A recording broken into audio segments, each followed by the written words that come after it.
If you're talking about individual talent and their impact on tests, Swaley is probably the best of those players. But if you're talking about impact in their first year, Holland. I think it's Holland. If there ever was a moment for honesty, humility, and a bit of quiet reflection, this is it. I also agree with the fact that if you're a fan looking at that a matter of hours after you've just Within an hour to England, yeah, that's frustrating. But I don't think there's anything wrong really with doing it. DSPN is brought to you by Novus Glass, proud partner of the Special Olympics New Zealand. The Special Olympics New Zealand National Summer Games is in Christchurch, Otautahi, this December. Across New Zealand, Aotearoa athletes, clubs, volunteers and families are getting ready, training, supporting each other and celebrating as the flame of hope travels down the country. Text Novus to 3598 to support our athletes. That's Novus, Novus, to 3598 to support our incredible athletes at the Special Olympics in Christchurch, Otautahi this December. Notice it, Novus it. Welcome to the DSPN. Team New Zealand's in trouble. Goal! He's done it again, Ricky Herbert. The Devlin Sports Podcast Network. Martin, Devlin, Lachlan, Warsone, welcome to the DSPN, people. Thank you so much for joining us again on the show today. The panel is back, Mark Watson and John Day. By popular demand, I don't know about that, leave a comment, let us know. Watto, he's coming in hot. He's got plenty to say after the All Blacks were towed up by England. Is beating Wales this weekend, if we do beat Wales, does that make up for it? And what about this season as a whole? What kind of pass mark would you give it? Lots of changes expected to the All Blacks 15 to play at Millennium Stadium, and that team is out late Thursday night. We'll have full reaction for you from Tony Johnson on Friday. If you are listening on Rover, watching Spotify video, Apple Podcast, DSPN YouTube channel, thank you so much for joining us. Hit that subscribe and like button on the DSPN YouTube channel. We're trying to get to 20,000 subscribers before Christmas. We're over 19,000 at the moment. We need your help. There's a join button next to that. Spotify video, the enhanced benefits, extra benefits. What is it called? It's called exclusive benefits. It sounds like a strip club. It's not. But you click that and then you can help us out financially, contribute to us, a couple of bucks a week. Then you become a member of Changing Sheds, which we put out every Friday, which is just, it's another look inside what we do here at the DSPN. More opinions, interviews, bits and pieces that only you get to see. And we thank you so much for that, for supporting us on that. In the meantime, all the content that we keep putting out, that ain't going to change. Nothing's going to change. All the free stuff that you get continues every single day here on the DSPN. We start the show the same way every day, with a sermon. And this one directed fairly squarely, very firmly at the All Blacks social media people. Marty Sermons, brought to you by WebWonks. Generate online leads with WebWonks. Doctors for your Google data. We live in an amazing, amazing world, and it's wasted on the crappiest generation of just spoiled idiots. A friendly, courteous, concerned, but firm word to the All Blacks social media team. And look, this is said with respect, genuine respect, but also with the concerns of someone who loves this team, has followed this team my whole life, over 50 years, and has felt every high and low over those decades. You've got to rein it in, people. You need to dial it back, people. Please, dial it back. Because right now, the All Blacks Instagram feed is getting carried away on you. The non-stop stream of chest-thumping, self-congratulatory, aren't we wonderful posts? It's starting to feel and look embarrassing. And I don't say that lightly. There's an air of arrogance and complacency coming through those posts that does not match where the team is at. It is way off brand for a side that has built its global reputation on being grounded, humble and real. We've just been handed a proper hiding at Twickenham, a slap in the face loss, right after the worst defeat in All Blacks history against the Springboks in Wellington. The worst ever defeat. If there ever was a moment for honesty, humility and a bit of quiet reflection, this is it. The days post losing at Twickenham are it. But instead, within an hour of the loss, up go the smiley, happy photos that look like the players are celebrating with the English. Look, none of us have a problem with that. None of us have a problem with the players swapping jerseys or any of that. Just don't put it up on your Instagram within an hour of the team losing. And then 2 days later, the chest beating starts again. Here comes the bounce back against Wales. Come on, mate. That's not the All Blacks way. And everyone, including the players and the coaches, they know this. Kiwi fans travelled to London in their hundreds. They spent hundreds of New Zealand dollars to be there, a couple of £100 a ticket. Those fans are hurting. They're still hurting. They're walking into work all this week facing the English mates who are giving it to them hard. What connects us, what's always connected us and our team, our national team, is honesty. It's the sense that the team, the All Blacks and the fans, that we're in it together. When we're hurting, we hurt together. When we're proud together. Razor said the team was hurting. He said it was an awful dressing room in there. Some of the players were embarrassed. That's real. That's authentic. That brings us closer together. That's what we need to see and feel. Not this glossy, hyper-positive, self-rubbing content that it's just a river of cheese. And it's tone deaf. It looks like the team thinks everything is fine, when everyone knows it's not fine. And it makes the All Blacks look arrogant in a moment when humility is the exact quality people admire most about this jersey. Let's also be honest about the rugby. A win over Wales, no disrespect to them, but a win over Wales, a team sitting 12th in the world, a team that's only beaten Japan in their last 20 tests, and did that with a penalty in the last second of the game. That's not redemption. Not for an All Black side. That's not redemption. That's not a bounce back. That's the minimum expected of an All Blacks team. The bare minimum.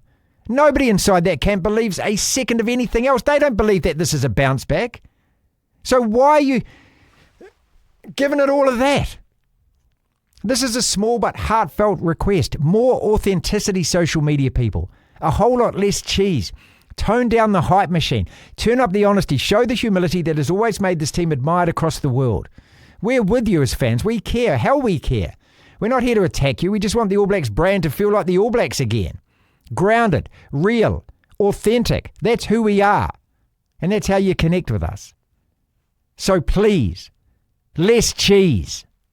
Glass half full, Lachlan. Glass half full. This is where I throw a topic, an issue at you. It could be anything to do with sport, probably a lot around the All Blacks and rugby at the moment, and you tell me with your glass half empty, glass half full about it. Yes! Guy yells, we get on to the next one. If we played the Boks this weekend, the All Blacks beating the Boks, your glass half full, glass half empty? I would have, what I'll do is I'll go to the kitchen cabinet, I'll grab 43 glasses and I'll smash them all individually on the ground. There's no glass, and there is a smashed glass for every point we conceded in Wellington. That's how confident I am about us beating the Springboks. Now, I love the All Blacks as much as the next person. And this team is embedded in me forever.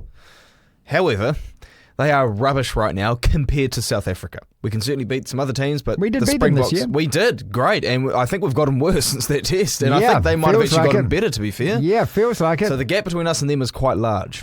Do you feel like that bum shellacking that we took in Wellington kind of took out beating them at Eden Park? Yes, I think so. Yeah, I remember it's hard to keep celebrating the win at Eden Park, isn't it? Given the fact we got smashed by them in Wellington and what England just did to us as well. Ahead of those two tests, we said something along the lines of, I would absolutely take a 1-1 split if we can maintain the Eden Park record. Yeah. I think we said that with the intention of both tests being competitive, and we didn't look so bad. Yeah. We looked great in the first test.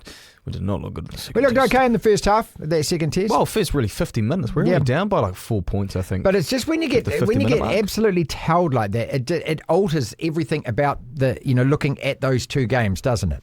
Yeah. And we seem a hell of a long way right now from the team that beat South Africa at Eden Park. Yes! If the Boks played England this weekend, England winning that game, glass half full, glass half empty at Twickenham. No, I don't think so. I think it's much more competitive. I think England showed a little bit of what South Africa has actually shown the last year or so. That they have a bit more up their sleeve as opposed to just big physical forwards and beating you up in that sense. So I think England and South Africa would actually play quite an exciting type of test at the moment, the brand of rugby they'd bring to the table. No, I think South Africa are the best team in the world.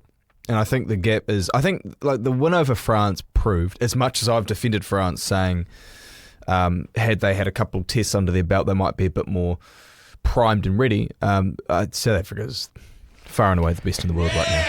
Hey, Ireland could prove that wrong this weekend. Well, that's the next one. Glass half full, glass half empty on Ireland beating the Boks this weekend. They could. Well, are you full or empty? Or you're on the line? I'm still empty. I mean, okay. It's subjective what glass half full or glass half empty means, right? It's all subjective. Like, I'm glass half full that Ireland have a chance, for sure. To go back a couple of questions, I'm glass half full that the All Blacks would have a chance against the Springboks. Am I glass half full over it happening? For the All Blacks, no. England, no. Ireland, probably not, no. I think Ireland are probably they're alongside us in England. Sort of, I think there's 3 of us below France and South Africa who are kind of fighting for that number 3 spot. I think at the moment on the power rankings, the Vibe rankings. We're a little bit lower than the other 2. But Ireland, I thought actually in the last 20 minutes against Australia, kind of found their groove a bit, which looked quite nice. It was nice to see Ireland do that because their form has been ordinary by their own standards the last 12 months or so. So I'd like to see them not only take it to South Africa but win for sure. I'll be an Irish fan this weekend, but I don't think they will. No. Glass half full, glass half empty. We're going to get onto the football actually as well because Scotland have qualified for the World Cup in the United States this morning. Ireland got through to the playoffs yesterday. England have got through, I think, 8 wins, 20 goals scored, none conceded. I want to do glass half full on these teams in the second round ball. A couple more rugby ones to go though. If the Boks played the Lions that toured Australia, if this Springboks side at its peak this year played the Lions at its peak, glass half full that the Boks beat the Lions. Probably glass half full. Probably. But I'm not sure if we saw the best version of that Lions team. Well, they never had to be the best version of themselves, did they? Because the first test was over in about 20 minutes. Australia came back really well in that second test. And remember that, I think the Lions only played for one half. Because they had a lead of about 17 points at half-time, or just before half-time, I think. Right, that's right, yeah. And then the third test was a dead rubber. The Lions acted like, I don't know whether the All Blacks social media team was doing the Lions page. They acted as though they just won the World Cup. Be in your bonnet about the All Blacks social media. Well, at the moment, it's just really concerning, I think, that this is the image of our team that goes out to the world. I agree. This is what people look at us and think of us, and they make impressions about us, and it's not real. It's not authentic. It's not. The All Blacks aren't this... That's not who we are. That's not how the players are. That's not how our fans... I don't think that's what the posts are quite doing. Well, they are driving down that road. I think that you are, and you can't help this, which is nothing wrong with it at all, that you're, 61 years of age? Yes. 62 years of age? Not quite. Not quite 61, excuse me. So you're 61. So you're viewing this from the lens of a 61-year-old. Yes. And you can't help that. No. The Instagram posts, the social media, what's on Facebook and TikTok and all that stuff, that's directed at people in my age range. Okay, but... Not every single person that watches it is in that age range and is a Gen X. And this is fans from all over the world are looking at that going, oh my God, the All Blacks think that beating Wales is going to make the season. No. I agree. If we're focusing on the jersey swap post, which I think is the main one that's irked people a little bit, with their smiles and there's guys in the changing room, I have no issue with that whatsoever, that they're doing that. I don't have an issue with a couple of All Blacks players having a smile on their face post-match, catching up with a few mates from England. But I also... agree with the fact that if you're a fan looking at that a matter of hours after you've just lost an hour to England, that's frustrating. But I don't think there's anything wrong really with doing it. No, I don't think there's wrong with doing it. I think you've got to time it. I think that post could have gone out a couple of days later. This is what I mean. They just get real about what you're posting because it's not authentic is what it's not. Also, maybe this is the wrong realm to say this because this is a sports podcast. It's just sport. England's chances in the Ashes, glass half full, glass half empty. That is kicking off this weekend. Andre Adams is going to be on the show with us tomorrow talking about this. Yeah. Australia are missing Cummins and Hazel. I know, but they're still a better side, and it's in Australia. Are they? Yes, they are. I think they're a better side. England can win in Perth. Well, they could, sure, but I don't think they're going to win the series, no. Australia are going to win the series, or they're going to at least retain... Yeah, they're only going to get a draw to retain. They call it an earn, don't they? Yeah, the earn. Yeah, retain. Yeah. They'll retain it, for sure. This is Australia in Test cricket. Yeah. When's the last time England won the Ashes? Was it 2013, 14, around there? Something. They won it. They won it in Aussie in 2010 and 11. I think Australia have won the last 4 though. Yeah, it's been a while since England have. But when's it, so 10, 11 was the last time they probably won it in Australia as well. No, they're not. Australia. Glass half full, glass half empty. Samoa making it through to the Rugby World Cup next year. What a shame if they hadn't have made it. But I feel gutted for Belgium. If they didn't make it, they wouldn't have deserved to be there. Sure, I understand that, but they didn't. Half the games that they played, they didn't have their players because their players wanted to play for NPC sides because they were getting paid. Yeah, well, I mean, that's just a problem with it. Seems the same problem about funding of Pacific Island Rugby is the same problem we've been talking about since 1991. Nothing's changed. But Belgium, 13-all, Belgium miss out. That sucks for them, doesn't it? It does suck. But so how does the system work? Because I thought this was a playoff game. Yeah, well, effectively it was. There were 4 teams in a pool, and it ended up being the top 2 teams played on the last game. And because of bonus points, that Samoa were ahead 1 point. So if they drew the game, well, then they both got whatever 2 points. Oh, so the game was sort of like the end of a mini round robin. Yeah. Okay. Yeah. So, I guess that's the rules. So, well done, Belgium. I mean, if they can draw with Samoa, which pretty good result for them. Putting to side the fact that Samoa, it wasn't that long ago you beat Australia in a test in Sydney. Well, it doesn't feel that long ago, at least. I think it was about 14 years ago now. And making quarterfinals of World Cups. Making quarterfinals of World Cups in the 90s. Well, weren't they going to take advantage of all of that? Yeah, apparently, yeah. World Rugby. Yeah, this was going to be the new sort of shining arm of international rugby, wasn't it? Do you blame World Rugby for that, or do you blame I blame World Rugby for do you it, blame the? Yeah, but do you also blame the lawmakers to an extent in the Pacific Island nations of these sports? Because I don't know if this has happened. If it hasn't, let's assume it hasn't. If they do get a whole lot of extra funding and a lot of more money and more resource, does that money actually get passed down to the unions and the teams and the players and the facilities? I think the answer to that is... I think we know what the answer is, where that money goes. Glass half full, glass half empty on Fabian Holland winning the Emerging Player of the Year award. He's up against hooker from South Africa, Henry Pollock, and also Joseph Suasua. Didn't he play last year? He played last year. So how that works out? He's the emerging. It must player. be like you've got to. If you haven't reached a certain number of minutes played the previous year, maybe you can get away with it. It's like the NRL Rookie of the Year award. I think if you play less than 6 games the previous year, you can still qualify for it the next year. Who knows how they do these rules? I'd love to see Fabian Holland get it. Now, we've got All Blacks lenses on all the time, so we mainly watch him more than the others, so obviously it feels like he should get it. I read some stuff, obviously Henry Pollock's quite a polarising young player. I've read a lot of things, even from English fans, saying that, yeah, he's good, but he's not up there in terms of the breakout year that he's had compared to these others. Ethan Hooker's he was great in Wellington against us, I thought, Ethan Hooker. And I think he's quite versatile. He plays across the back line, or at least in that test they were using him in different spots. Who was the other one? Joseph Swiley. Well, okay, if you're talking about individual talent and their impact on tests, Swiley is probably the best of those players. But if you're talking about impact in their first year, Holland. I think it's Holland. It's got to be Holland. But also coming almost out of nowhere. There's been players who have debuted for a national side and had a great first year, but you kind of, like Will Jordan was like this, you kind of expected Will Jordan to have a great year. Holland's a bit like Satiti. It was like, oh, geez. Yeah, and he's played just about every single match for us and played most of the minutes of every single match. He's like the second coming of Fratellic. Glass half full on Bielli. Winning Player of the Year. He's up against Ox, Malcolm Marx and Toit. Well, I'd love for him to get it as the lone non-South African in the mix. And he's also a back. Yeah, and he had a great Six Nations. Yeah.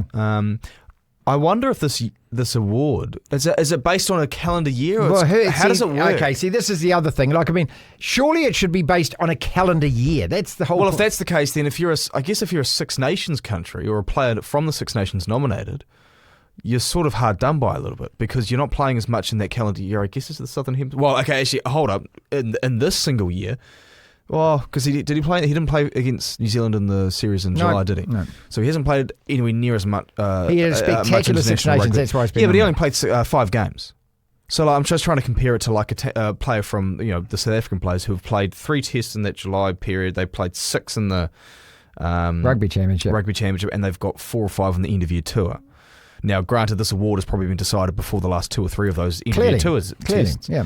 But I feel like that's got to be a larger number of tests that they're judged on versus what, say, a French player is. I want Marx to get it. I think he's been outstanding all year. And incredible for a guy after his experience with the amount of games that he's played that he would get this award now in his career. He's been one of the best players in the world probably for the last 8, 9, 10 years, has he not? Yeah, probably. He was nominated for the award in 2016, I think. I'd like to see Sasha Feinberg and Komazulu. Yeah, he's not even nominated for it. Yeah, he's not even... I think a lot of Kiwi fans are quick to say, what about Ardie Savia? Ardie Savia, this award leans more towards your international form than your club form, obviously, or your franchise form. And Ardie Savia's All Blacks form has been fine, but I think what we think of when we think of Ardie Savia this year is what he did for Moana Pacifica. You're probably right. Let's finish it on this. Glass half full, glass half empty, that you're going to be awake till 10:30 tonight watching the Black Caps play the West Indies. No. Even if the match started earlier. I didn't know this, and I only got told this the other day, stupid me. But apparently these games are timed for the Indian audience. And then I looked at it and I thought, hang on, are we playing we're playing the West Indies. So how does that work? How does a one-dayer in New Zealand get scheduled for the Indian audience? It's because their audience is bigger, Martin. Sure, but this is in New Zealand. It's in November. I think on weeknights it's a TV NZ thing. This was the game on Sunday finished at 10:30. Yeah. I can't explain the weekend games, but I was told that on weeknights because I was at a T20 recently and I was there with a friend and I asked why is it finishing so late or why is it scheduled so late? And they said because of TVNZ they don't want to interrupt the news. Oh, but I doubt that is the case. I look at New Zealand cricket. You are responsible for your own sport. We've got cricket being played in October when it's pouring with rain. We've got one days that finish at 10:30 at night because somebody else is watching them, and we don't have any cricket between January and February. This is all good. This is all how it's meant to be. I honestly don't care. I care about the Ashes. I do care about the West Indies Test Series because it's tests at home. That's the only form of cricket that I care about. Anything else outside of that, I don't watch it. I'm not interested. I'm only interested in Test cricket and the World Cups. That's all I care about. So when you bring it up, and this is probably part of the problem that New Zealand cricket have, your fans are tuning out. That's it. You've lost I just don't care. You've lost us, I mate. care about tests. When you play tests, I watch. When you don't, I don't care. Leave us a comment as always, and remember, if you can afford the couple of bucks, well, jump on to Changing Sheds. That's our new subscription service, which we do every Friday, which gives you a whole lot of extra content. All the stuff that we keep putting out every day for free, that continues. That always continues. We thank you so much, as always, for watching and being part of our podcast. Huge thank you to Novus Glass for sponsoring this episode of the DSPN and for being a proud partner of the Special Olympics New Zealand. This December, over 1,200 incredible athletes, along with hundreds of volunteers, coaches and other support staff, will be making their way to Christchurch or Tautahi for the Special Olympics New Zealand 2025 National Summer Games. Novus Glass is proud to be supporting something special, and you can help support the athletes too by texting Novus to 3598. That's NOVUS, Novus 3598. Thanks again, Novus Glass, for supporting us here on the DSPN. Windscreen, crack or chip, notice it, Novus it. DSPN.